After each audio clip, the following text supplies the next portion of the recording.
Good evening and welcome everyone to our regular Wednesday night CBD session, where we bring to you some different CBD content every week. And today is an interesting talk, and with me is my friend and colleague, Dr. CC Cheng, consultant dermatologist, and she's going to talk to you something which every lady and some men would be very interested to hear is about moisturizers, a quick and no nonsense guide on selection of the right moisturizer for you, okay, for you or your patient. Anyway, just some housekeeping.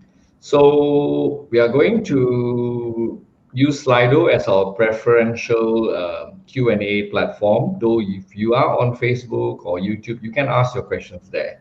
But if you have Slido either open in your mobile phone or in the mobile app, you can enter 47249 in slido.com or scan the QR code for Slido, and then that will take you to the Slido event for today. So that will be the QR code and code for Slido, and we will be using another QR code, not the one displayed earlier, but the QR code for the CPD point, which will be displayed at the end of the talk where the blank space is. Okay, so if you're watching on your phone with the MAB app, no, you can't scan and with the same device. So please watch on something else like a laptop or iPad, or you need two phones if you only have mobile devices. Okay, one to watch and one to scan. Um, so we will start without further ado. Now, anyway, how are you, CC? Are you well? I'm good. Thank Yeah, you for having me here. yeah. Thank you for giving this talk. It is a pre-recorded talk, so it will be roughly about half an hour. So CC will be able to take a break while we show it. Okay. So without further ado, here's her talk. Okay. Okay. I'm going to share the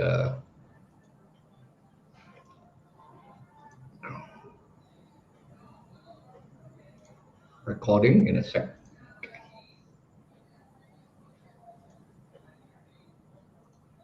Hi, I'm Dr. Cici Cheng. I'm a dermatologist from SGMC, and today I'll be talking about moisturizers. So, brief outline of the talk. I'll include a few parts. Number one will be why is moisturizer important? The class of moisturizer, formula of moisturizer, the ingredients, the good, the bad, and some myths. Are there any side effect of moisturizing? And a brief summary. So start with the first one. Why is moisturizer important? Moisturizer is probably the most used therapeutic agent in a skin clinic. I would think that since skin cases comprises more than 50% of most general practitioners clinic, moisturizer should be the most used therapeutic agent in any general practitioners clinic as well. So the key treatment is of moisturizer. Moisturizer is the key treatment in conditions such as atopic eczema and ichthyosis, but also adjuvant treatment for many other conditions, which we will cover soon. And even if anybody who has no skin problem at all, moisturizer is important in maintaining healthy skin barrier function. And these include infant skin, because we know that the first 2 years of life, the skin barrier is never at its tip-top function yet. In teenage skin, which is a lot of time very prone to acne, and also in matured skin. So the first condition in eczema, I think in eczema, the use of moisturizer is very well established. If you look into JAAD guidelines, the first recommended non-pharmacological intervention for treatment of atopic eczema is actually moisturizer. And the use of moisturizer has very strong evidence. It is suggested to use soon after bathing. You look into the strength of recommendation. Use of moisturizer has the strength of recommendation of a class A.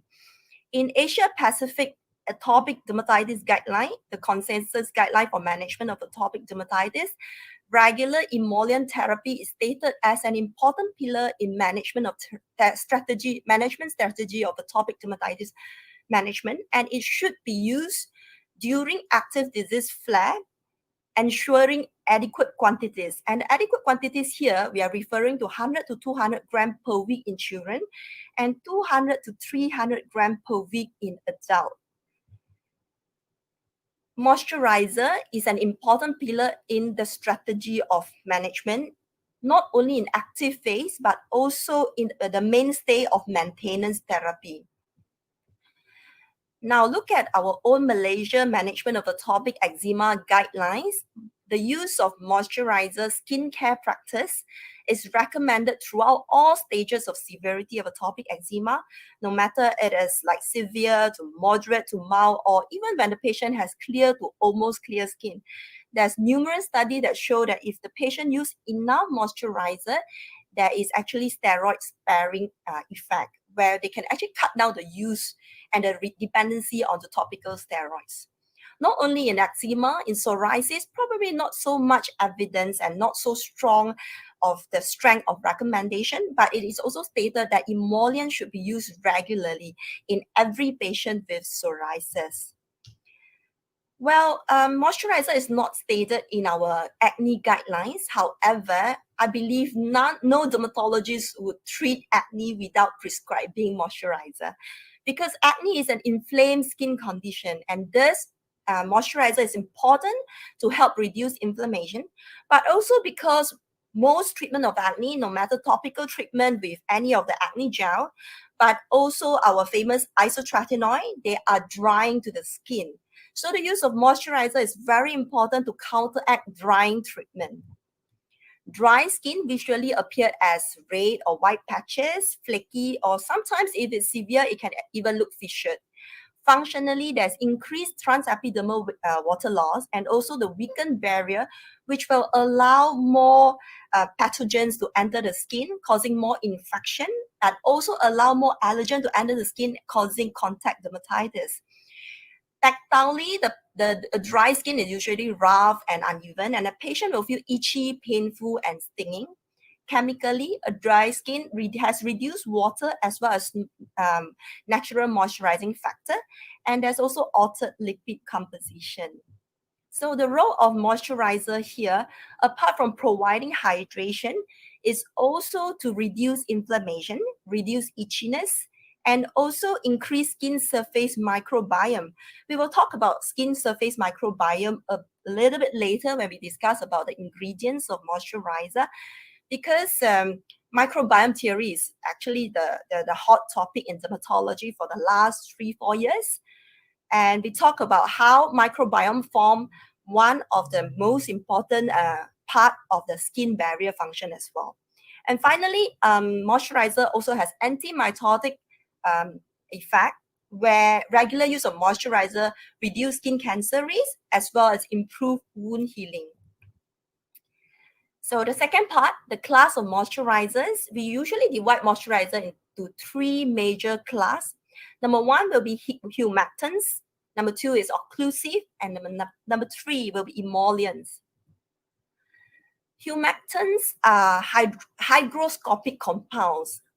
Humectants attract water from the dermis onto the surface epidermis, especially in humid conditions. They can even attract water from environment into the epidermis. So humectants actually increase the hydration to the skin surface very rapidly.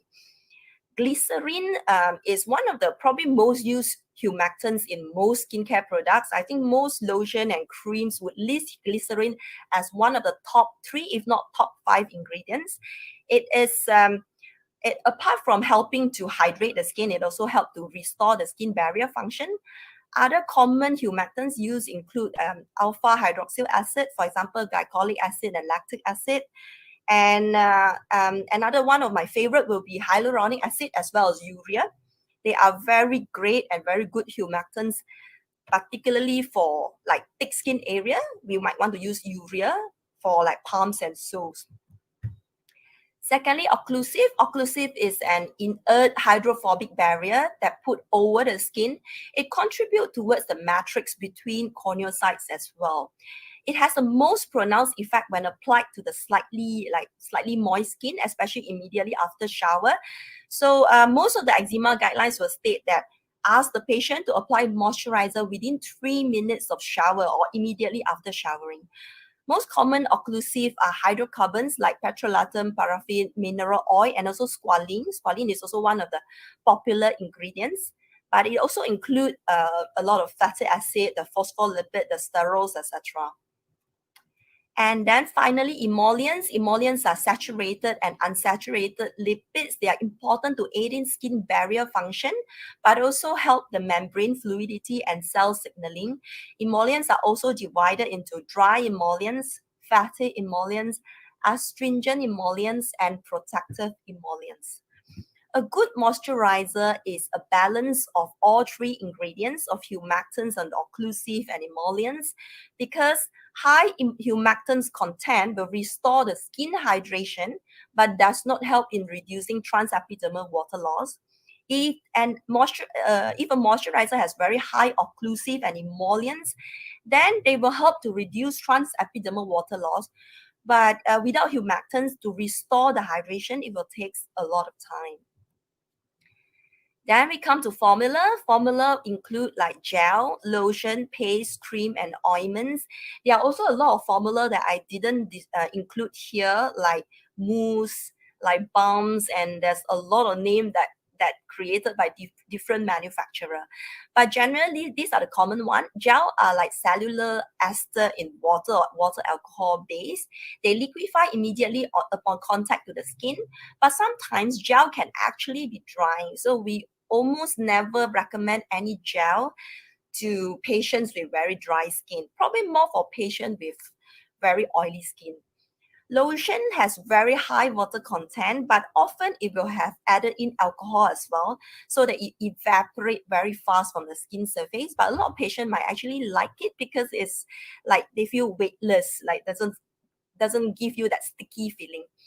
Paste, a famous paste would be like calamine lotion. It is actually powder in ointment to help in porosity. And cream is a water with oil emulsion. It's easy to spread. Ointment is probably one of the favorite formula among dermatologists, because this is mainly semi-solid hydrocarbons, but there's no water actually, but there's no preservative required. So it is actually good for people who has very sensitive skin, who are especially those who are actually sensitized to any preservative, like a lot of preservative that they can't apply. Generally, lotion is lighter than cream, and cream is lighter than ointment.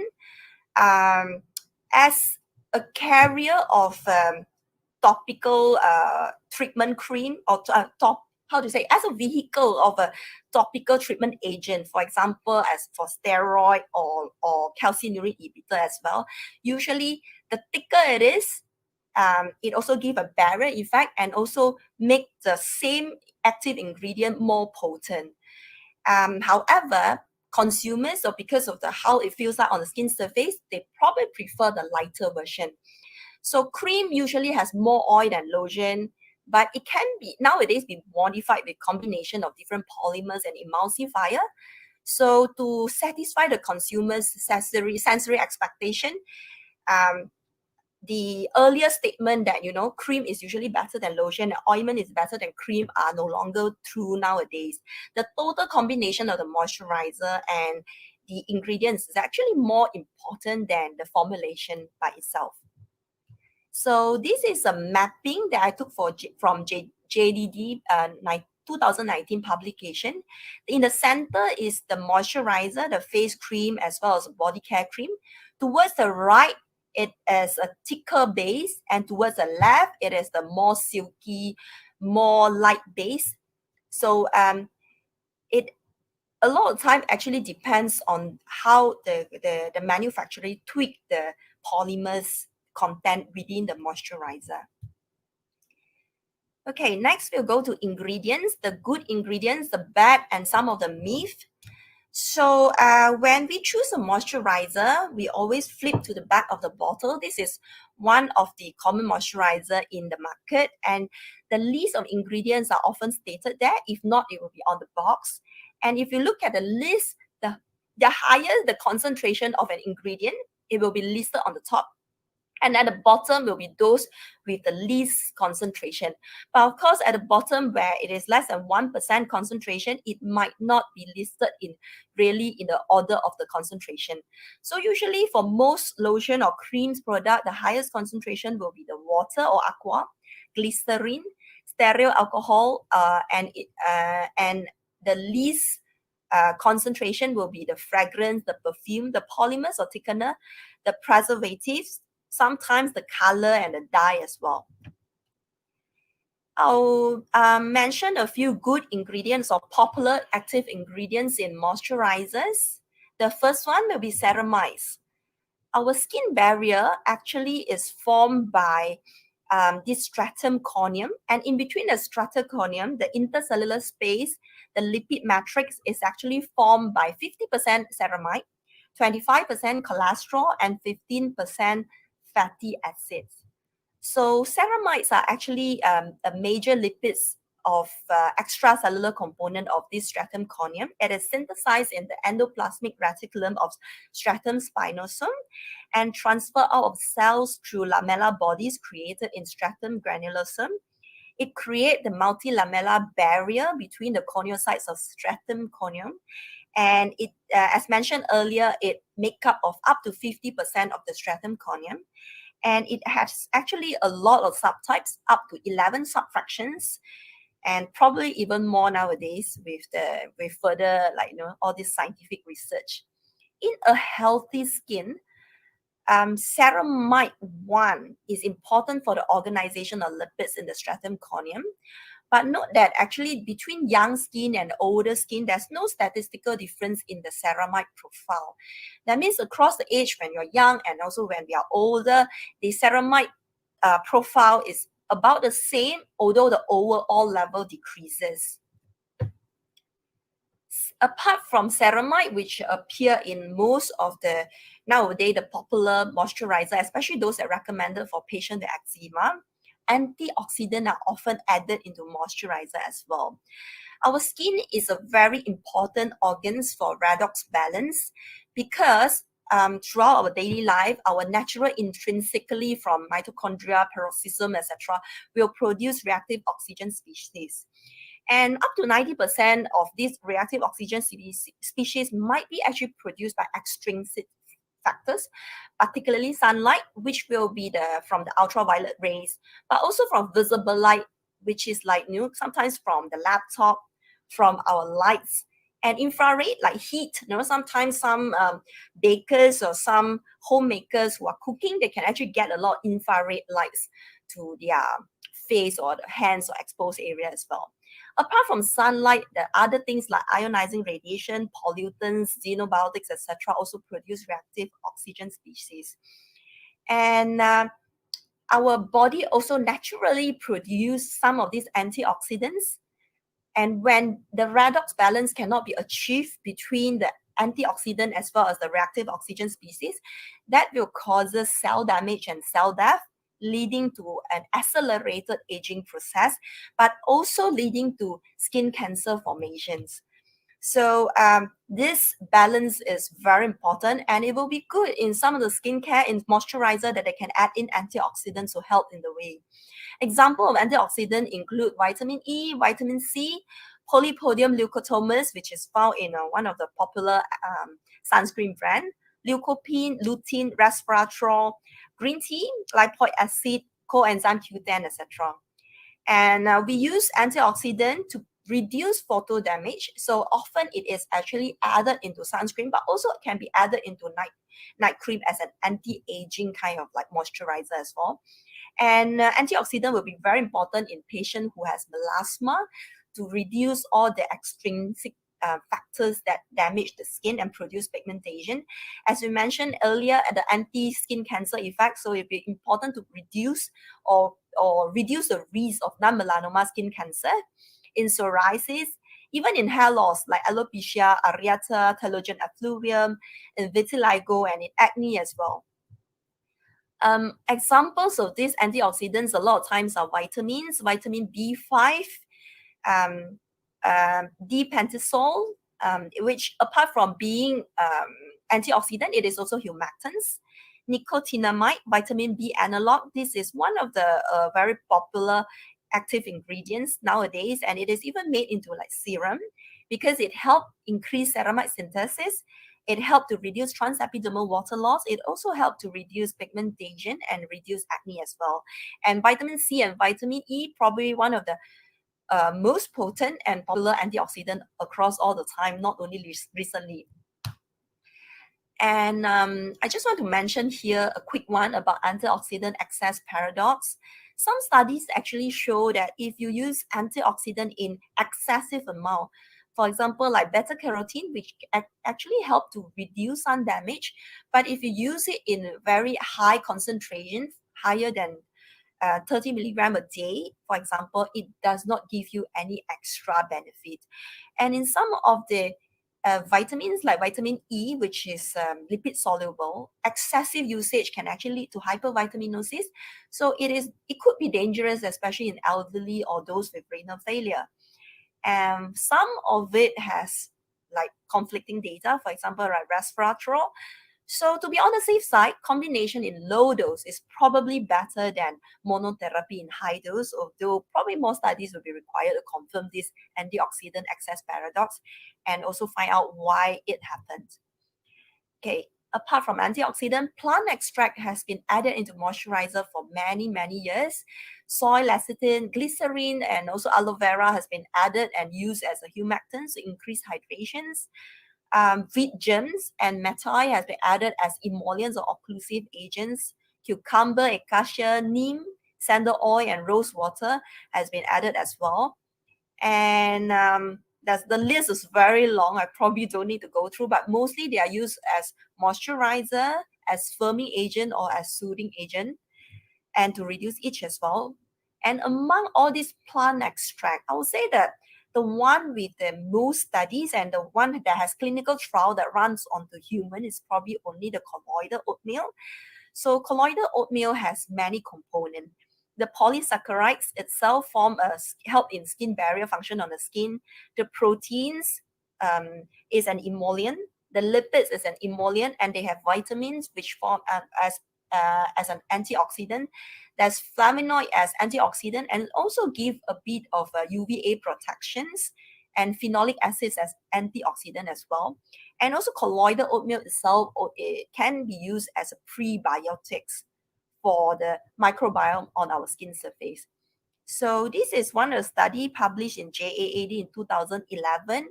It actually showed that colloidal oatmeal cream versus barrier emulsion improves skin barrier in moderate to severe dry skin. And apart from improved skin barrier, it also helped to relieve dry and itchiness from the skin. And here there are a few fraction of oat which help to reduce redness, particularly the avenanthermites part. And then we'll go to prebiotics and probiotics. As we mentioned earlier, microbiome theory has been the hot topic in dermatology in the past 3-4 years. And this stemmed from a study where they show that our skin on different parts is actually made of trillions of bacteria and flora and fauna and fungus and all sorts of microbiome. And all this microbiome are in a stage of balance. And if this balance is off, for example, like if the patient took a course of antibiotics sometimes, or the patient is extra diligent with the hygiene theory, they might disrupt this balance and it can lead to skin problems, for example, like eczema, psoriasis, but also surprisingly in alopecia, hair loss, balding, and in wound healing, and even in skin cancer as well. So I try to look for a review article because there's actually quite a lot of different studies. So there is actually this review article published in BJD in 2019 on probiotics and dermatology. The theory is that these probiotics actually form a microbiome barrier apart from our usual mechanical skin barrier that we all know formed by our lipid bilayer, apart from the chemical barrier and also the immunological barrier of our skin. So this is the fourth skin barrier function. The fourth skin barrier function formed by these commensal bacteria, because sometimes they might actually occupy the similar ecological niche to the pathogenic microbes. And the commensals may directly secrete antimicrobial factors to inhibit pathogenic bacteria. And apart from that, it also promotes immune tolerance and reduce inflammation, and it can activate anti-neoplastic pathway to skin cancer as well. So apart from the microbiome theory, there is also this gut-skin axis. So it has been shown that when patients took probiotics, like oral supplements, the skin surface actually has decreased transepidermal water loss and also significantly increased in the corneal hydration. So I just quote there 2 studies which show similar effect. And some of them actually, like one of them at the bottom there, it actually attribute it to an increase in circulating transforming growth factor beta, which is a cytokine that help in the building the barrier function. So, however, I must say that a lot of these probiotics containing moisturizer in the markets could be a little bit more on the costly side. So, the coming to the bad ingredients of the moisturizer that we should avoid.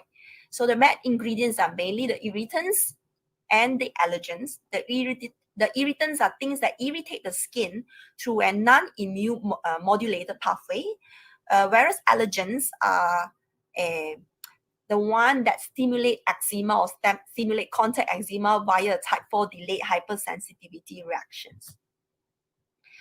Common irritants that found in skincare include denatured alcohol, SD alcohol, ammonia, witch hazel, a lot of essential oil, especially camphor and also the citrus juices and oil, citrus oil, sodium lauryl sulfate, and also TA lauryl sulfate. So this paper published in BJD in 2011 is probably one of the landmark paper talking about the moisturizer bad ingredients that causes damage instead of helping atopic eczema. It was quite a big issue back then when this paper was published, because back then aqueous cream was one of the one of the staple that we give to almost every patient with eczema, especially in government hospitals. And this study actually showed that in 13 volunteers with eczema, they find 13 volunteers who is asymptomatic. They asked them to apply aqueous cream to the volar aspect of the forearms twice a day for 4 weeks. And when they actually measure the transepidermal water loss, the treated site with aqueous cream actually significantly increased. So by giving aqueous cream to our patient with eczema, we are not helping their eczema, but we are worsening them in the long term instead. And actually, even prior to the publication of this study, a lot of dermatologists has actually noticed that as a leave-on moisturizer, aqueous cream is associated with quite a high rate of skin reactions. And this study actually attribute it to sodium lauryl sulfate, which is found in less than 1% in aqueous cream. So sometimes it's actually not listed in the ingredient list because it's less than 1%. Next, allergens. Common allergens are fragrance, methyl isothiazolinone, preservatives such as parabens and formaldehyde, and also essential oils. A lot of these essential oil can cause problems. And in fact, just not too long ago, I had a patient who came with Frankenstein's essential oil contact eczema. Well, among the essential oil, Frankenstein's is probably listed as one of the safest and lowest list of contact eczema, but it still happened. So not to mention the rest who is like even at higher risk of getting contact eczema. The problem is of contact eczema is that it takes time to develop. Sometimes it takes as quick as 2 weeks. Sometimes it can take 2 months. And sometimes this type 4 allergic reaction can develop after years of usage. So sometimes patient will say that I've been using this for years and I have no problem with it, but you could develop contact eczema after years of using the same items. So if in a patient with weakened skin barrier, the allergen could actually travels into the skin easier than other people who has a very strong barrier. What I mean is this patient with eczema, with ichthyosis, I'll definitely recommend it avoid all these possible allergens. So we will usually tell a patient to avoid fragrance, avoid essential oils. So the myth, I'll just list four. Number one, I think everyone knows that by now that it is not true that the more expensive moisturizers are the better. We have numerous time encounter moisturizer that cost 4 digits giving patients contact eczema, and patient couldn't believe it. And when sometimes I just swap them to moisturizer that cost 2 digits and they have seen significant improvement. Natural ingredients are better, which is not true. We know that a lot of natural ingredients are irritants, are contact sensitizers. Some of this can cause photosensitivity as well. Number three, drink more water if you have dry skin. This is not true because you can drink a lot of water. It might not reach to the skin surface. And so directly applied moisturizer will be more effective than drinking more water when you have dry skin. And finally, skincare products eventually stop working as the skin adapts to it. This is again not true. Our body do not, adapts to good ingredients. Our body do not adapt to good food such as like kale, like apples. And we also do not adapt to taking oral vitamins. So it doesn't work like medicine. So we don't really adapt to good skincare ingredients. So finally come to the side effect part. So is there any side effect of moisturizer? There is. So if we over apply moisturizer, or if we put very thick moisturizer, sometimes it can form occlusive folliculitis, or sometimes on the face, cosmetic acne because of occlusion of all the pores. We had mentioned earlier, some of the ingredients might contain irritant reaction. Urea in very high concentration, more than 10%, could possibly give irritation. Propylene glycol and hydroxyl acids in high concentration again can easily give irritant reaction. Allergic contact dermatitis and photocontact dermatitis. Photocontact dermatitis, particularly with essential oil, where the patient apply at night or apply indoor, they might not have any problem. But if they go outdoor after application and expose themselves to sun and they get sunburn, and sometimes contact urticaria. And finally, even thermal burns, because paraffin, this is actually particular after the earlier paper that say that aqueous cream give problems to increase transepidermal water loss in patients with eczema. So a lot of hospitals actually swap to giving paraffin or sometimes here known as emulsifying ointment or Vaseline ointment to patients rather than aqueous cream. So when they do that, sometimes this thick paraffin layer on the skin or on the clothing or on the bedding can catch fire from cigarettes or lighted fire. So this is one of the news report in 2017 where skin creams containing paraffin is linked to fire death has been reported. There is like more than a dozen cases, and from 2010 to 2017, 37 deaths has been reported in England alone. So be very careful of prescribing thick liquid paraffin, especially the patient is smokers or it is elderly patient who stay alone. And of course, apart from fire hazard, there's also fall hazard because the moisturizer could be slippery as well.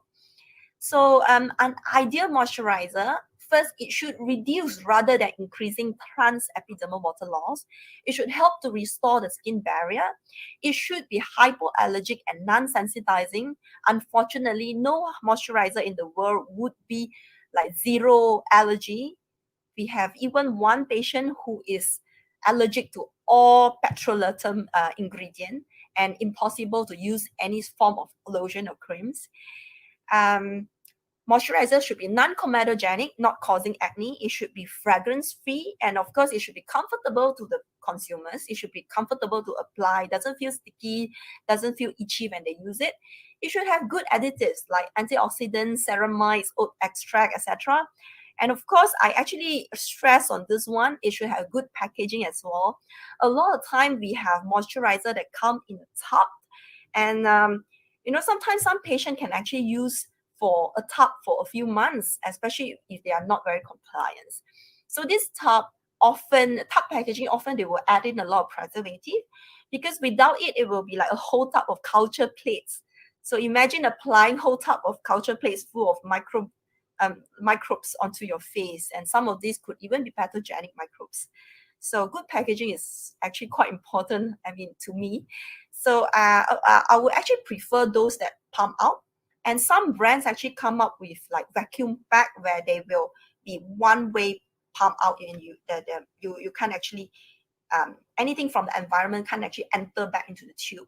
And finally, good moisturizer ideally should be affordable, because remember that we want our patient to use 100 to 200 grams per week for children, and about 300 grams to 400 grams for adults. So choosing moisturizer should not be a trial and error. We should actually guide our patient on how to choose moisturizer, or actually to help ourselves even to choose a good moisturizer ourselves. So first, read the ingredient list. Make sure that there is no harmful ingredient, because as a doctor, the first we want to do no harm. And also we want to have minimal allergens or no allergen that you yourself is known to be allergic to. Number two, choose the non-comedogenic formula, the one that not blocking the pores, particularly on the acne-prone skin, especially in teenage on the face, but also on hairy skin.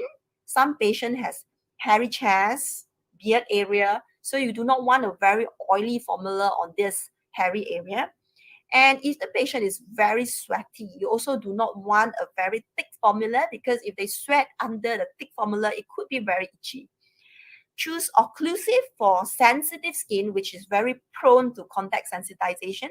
So occlusive would help to protect the skin surface as well. Choose humectants, especially for very thick skin area, to help in the hydration. This is particularly on the palms and soles. But of course, most formula will have combination of all this. So for additive wise, you want to consider ceramides and consider colloidal oatmeal for those with weak skin barrier, particularly people with eczema or people with a very young patient, like under 2 years old with eczema. This is my son here, who also has atopic eczema, unfortunately. And for sun damage concern, for anti-aging concern, for anti-cancer concern, then you want to choose formula with antioxidants.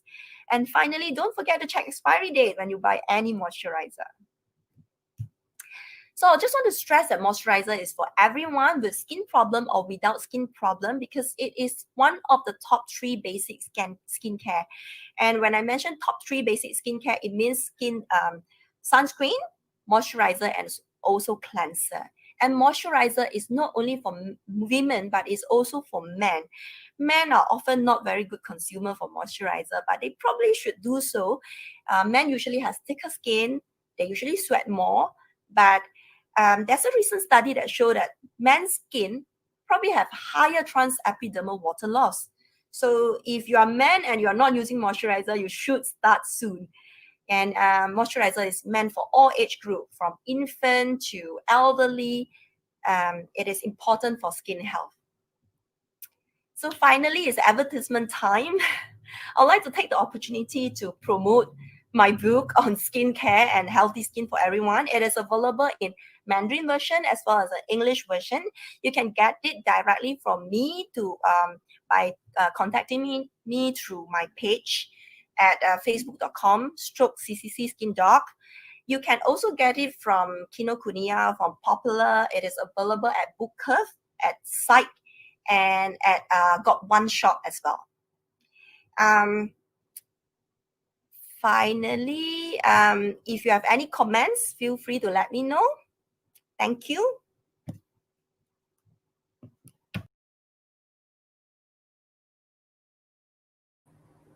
Okay, great talk, CC. Yeah. Thank you. So I think we've got a number of questions lined up. Let's start with the ones in Slido first. So I'll share the Slido screen. So you can see the question there from Anonymous who didn't put his name or her name. So the question is, what would be the recommended moisturizer for elders with asteatotic eczema? Yeah, usually elderly will have very thin skin and they have very high transepidermal water loss. So one of the ingredient that I like in moisturizer for elderly is urea, but it should be below 5% because if it is above 5%, a lot of time it might irritate the skin. Also, of course, and ceramides and also a mixture of occlusive as well to retain the moisture and the hydration within the skin. A lot of Okay. times elderly skin are a little bit less likely to form acne. So you can feel free to use more thicker, what do you call, thicker base moisturizer or even ointment, like Vaseline ointment, because we are not afraid of them getting acne. Only thing is, Hmm. as we mentioned, like if the elderly is staying alone and is a smoker, you don't want to use very thick oil in case they caught fire. Yeah. Yeah. Mm. I wonder how many of these so-called spontaneous combustion cases were due to paraffin-based. I'm not sure, but I mean, uh, death has been reported, so better be careful. uh, And of course, also the fall risk as well. okay. Dr. Kaur is asking, chronic use would clog up hair follicles. Is that true? And when Uh, would topical steroids be used? Why cosmetic cream so expensive compared to medical cream? That's three in one question, yeah, like so shampoo, three chronic in one. use. You mean moisturizer? I probably would say it's not a chronic use of moisturizer. I would promote chronic use of moisturizer. Yeah, it's more like the formula itself. It is a very oily one. It tends to clog up the hair follicles. So, particularly on face area or hairy skin, you want to use a non-comedogenic formula. Then, when would topical steroid must be used? I think today we are talking more on general moisturizer. Topical steroid is indicated for various inflammatory skin condition, like acute flare up of eczema, but not for like chronic use of or daily basis for any sort of eczema. So, why is cosmetic cream so expensive? I guess you might be paying for their advertisement and branding, etc. Maybe, and also, of course, packaging. Maybe sometimes, and also, I find that a lot of cosmetic creams, particularly the one I mentioned, like 4 digits.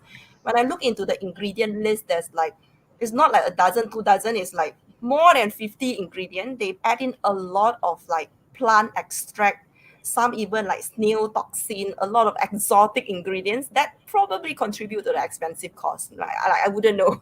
Yeah. Okay. So Doc, experience with emulsifying ointment. Emulsifying ointment is actually very good moisturizer, especially for those with very, very dry skin and also very sensitive, because emulsifying ointment actually has very few what do you call preservative.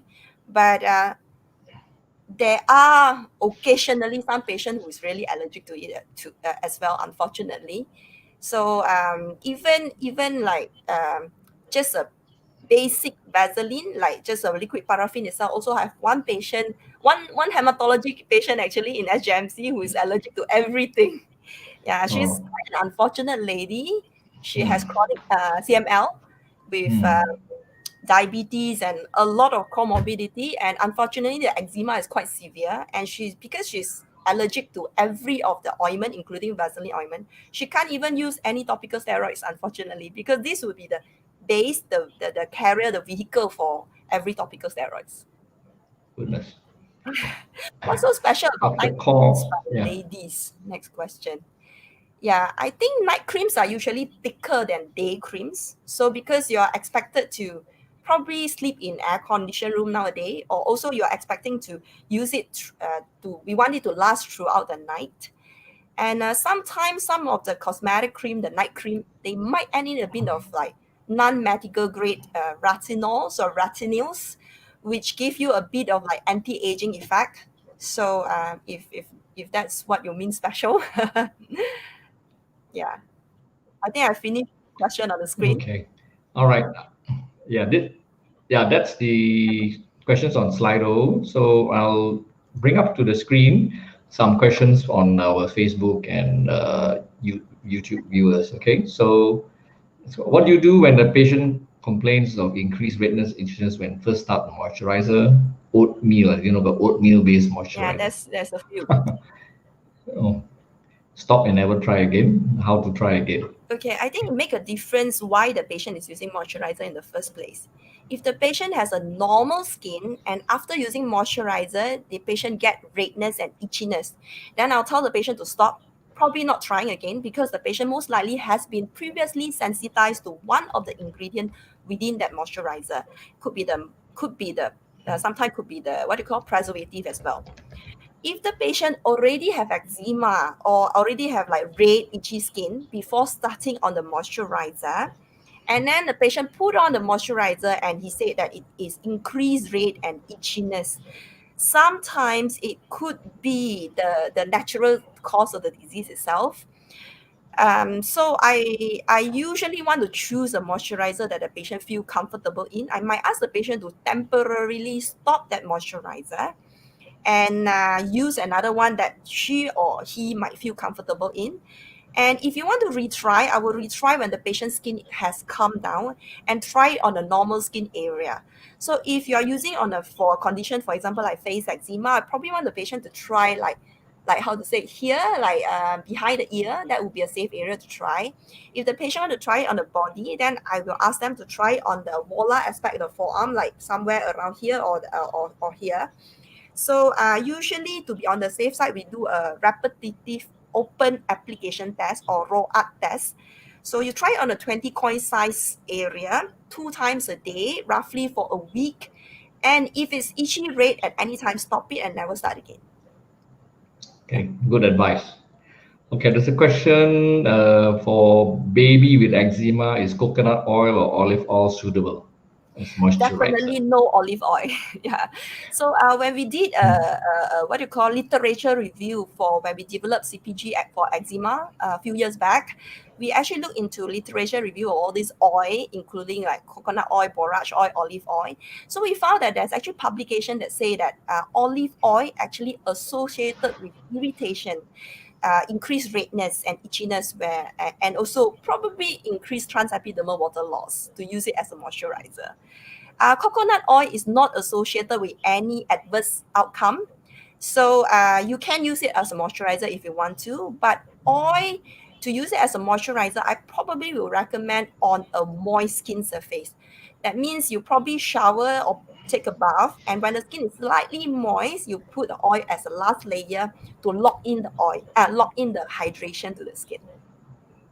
Okay, thanks. That's good advice. There's a question from Dr. Lim. Is there any moisturizer that has endocrine disruptor? Maybe a concern when they apply copiously to kids. Well, there is a few ingredients. What do you call the name? I forgot. But it has been banned by FDA. So I don't think there Mm, is any available in the market in Malaysia now. But say that you get, I'm not sure. I shouldn't name. But if you get from, I mean, like certain country that is not very regulated, and also if you get a very how to say very cheap brand, they might still have that old ingredient that has been banned. I couldn't recall the name, but there's a few that might affect thyroid hormones. I think that is one of the particular reason one of the ingredient was banned. mm. Yeah, I can get back to you regarding the name of that ingredient. I couldn't recall right now. Offhand. Okay. There was a Facebook post, so maybe CC, you can reply to Dr. Lim in Doc's Sure. Facebook group. Can. Yeah. I have a question. The Uh, concern about aqueous cream is used not in government hospital, even in private hospital, we can prescribe. And for people who like me who are totally clueless, we still use aqueous cream because we don't know anything else. But that study you quoted was very small, only 13, a sample but of 13. So, yeah, I mean, is it good enough to be practice because it's a changing? forearm study. That means it's the same patient. They use it Mm. on left and right side. Mm. So the treated side actually has increased transepidermal loss on the same patient compared to the other side. So basically, eczema is quite a symmetrical disease. So if you have eczema on the left, most likely you will have it on the right. And they do a randomized as in like which side to use it. And all these patients are, their eczema are in the quiescent state. So it was a very big issue because I joined dermatology in 2010. So I recall the paper very vividly because we have been giving aqueous cream in the unit of kilogram to patients. And the next year, 2011, that paper was quoted. And I was told by my friend who was in NHS system that after that paper was published, they actually stopped giving out aqueous cream in UK as a leave-on emollient, and they swapped to liquid paraffin instead. Yeah. So in a short run, when you just give it to the patient, it actually increase Mm. hydration, so the patient feel comfortable. But in the long run, after a month, the transepidermal water loss actually increase. So if the So, patient at that time mm. stop using the aqueous cream, the skin will be even drier than baseline. So Oh I goodness. think that is like doing harm rather than good. Yeah. So if you apply it for shower and then wash it off, or So there's no yeah, as point. a wash Yeah. is okay. So you can actually use it as a soap. Okay. There's a comment and compliment. What moisturizer do you use? You have amazing skin. I don't think the commenter is referring to me. I think it's referring to you. This one Thank here. you, thank you. Made my day. Well, Mm, I'm not sure whether I can mention any brand here, but I use I try a lot of brands because we often get samples. The perk mm. of being a dermatologist. Yeah. I once gave a talk a long time ago to a dermatology conference. Believe it or Ah, not, it was, yeah, the booths are amazing. I went around yes, collecting all the samples. yes, yeah. Yeah, So but anyway, if you want any particular pass it on. brands or Yeah. that you can private message CC in Facebook or in I'll, Telegram. I will I will include some moisturizer sample with the book delivery. It's a free delivery. Ah, so my next question is, as a typical Malaysian, we must ask for doctors got discount for your book. Sure. Very special rate. Anyway, this is the link. Just highlight it again if you want. I think it's great that those of you who can actually come up with books. It's actually a good thing, because at the end of the day, people still like to read and and refer. So that's CC's Facebook page. So they can order it through this page. Is that right? Yes, yes. So Yeah. facebook.com CCC Skin Doc. All right. Thank you. And then say you're a double, and then maybe she'll give you special rate, and then got Yes. free sample. Don't quote me. Yeah. Anyway, okay. So, any other questions? Let's see.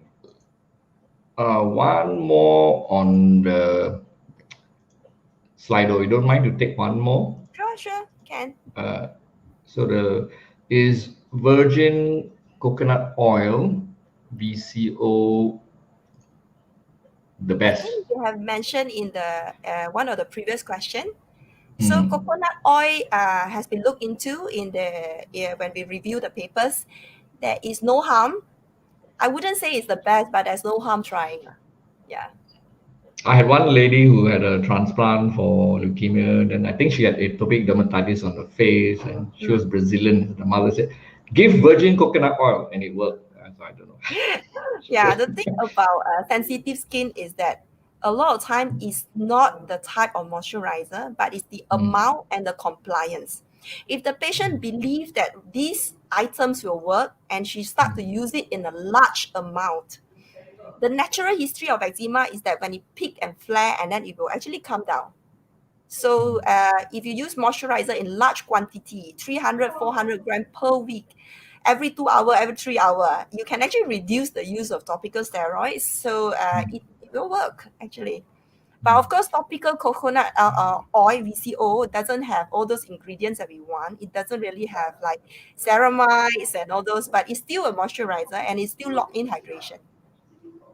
What about the mucous membrane, say the mouth or the genitals, if they are dry or Mucous got membrane some? generally absorb a lot of active ingredient faster than our skin surface because it's also Mm. very thin. So a lot of the time, especially on the lips, we keep to ointment. Yeah, so So that like Vaseline that's, ointment. for example, yes. I don't quite Mm. like the tub because as I said, it's like open and scoop and all the bacteria. So I probably Mm. prefer the squeeze out type. Mm. Okay. I'm actually quite surprised nobody asked about essential oil. I thought I would, how to say, irritates a bunch of essential oil lovers. Yeah, no, I think I tell my patients essential oil is not essential Yes, because you go to the chemotherapy daycare, we've got essential oils, fragrance everywhere. And I yeah, think if we inhale too much of it, it isn't very good. Yeah. So yes, the yeah. question, do you see any coconut allergy in Malaysian population? Well, you mean coconut oil Yeah, allergy? I I presume topical Yeah, I dermatitis. Yeah. suppose. So I haven't and touch wood. But oh yeah, there's one. The hematology patient, the with the lady with Oh CML, she has tried and she can't tolerate coconut oil as well. The my only goodness. oil that she can tolerate right now is Mm. flaxseed oil. So I actually, even her topical steroid, I actually have to ask her to crush dexamethasone tablet, put it in water or in her flaxseed oil and to apply. She can't tolerate any other vehicle. My goodness. Okay. Yeah. All right. I think it's coming to an hour. Let me come to the other important point of the talk before I forget. And that's the CPD points. So, and here you are. This code will be active for 1 hour. So I think by about 9:30 to 10 o'clock tonight, it will no longer work. So please bring up your phones and let me check. Uh, I just got it fresh off the MMA site. So I will double check that I can scan it myself. Yeah. If you have registered for the talk and you have problems scanning, you just contact me either on the email or WhatsApp or Telegram. Hmm. Are you all getting problems with the MMA app spinning, spinning, spinning? Uh, so as a user, I'm watching on the phone how to scan. We've been repeating this over and over again. You Yeah. cannot watch and scan with the same device. It's not yet possible. Maybe next year when the MMA app is revamped, we'll be able to take a screenshot and then you can load the image into the app and then it will do the so-called scanning, but it's not really scanning. Yeah. But if you are registered for the event and then you have problems, okay, I got a PM from Melina. Managed to scan today. Congrats. Can't, I'm having problems logging into the MMA app. There have been, I'm told by the IT side, the MMA app, the server was a bit overloaded. So there may be issues with the MMA app.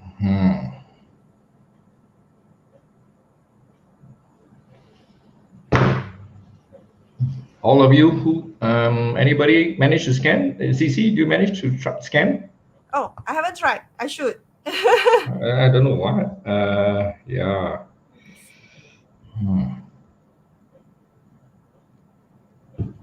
Okay.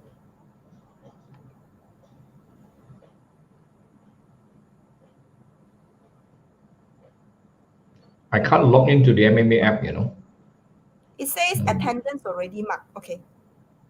okay. Yeah, can. Can, huh? Mm. Let me disappear for a while. I'm going to get my other phone.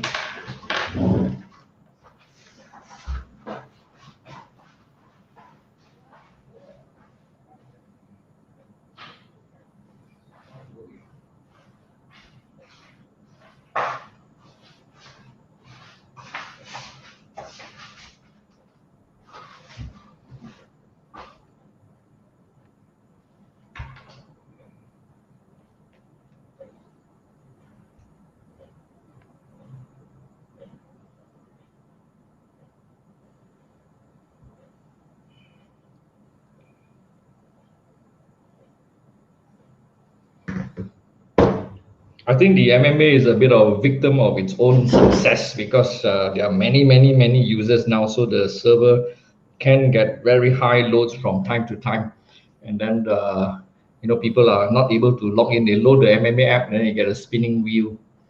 Hmm. Yeah. Yeah.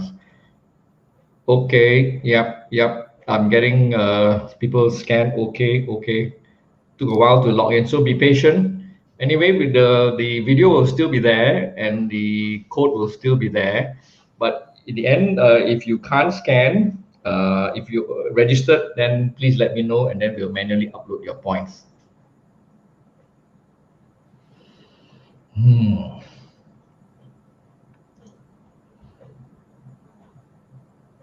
If you have problems scanning, the other thing is to try to maximize the image, okay, on your screen. Say you're watching on a laptop, please view full screen, and then if it's very small, if your camera isn't very good, you may not be able to scan the QR code. So try to maximize the size of the screen and then use your phone, and then you should be able to. So I managed to scan.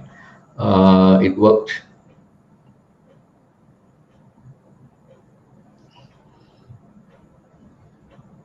Yeah. Okay, so CC, thanks very much. It was a great talk. And Thank you. yeah, so those of you who want to ask her more questions and if you're interested in getting her book on skincare, please visit facebook.com/cccskindoc. All right. And it's in English and in Mandarin. Okay. All Thank right. you. Bye. Okay. All right. Good night, everyone. We're going to end the broadcast now. Thank you for watching. And thank you again for the very informative talk. And we learned so much about moisturizers from you tonight. Okay. Good night. Good night.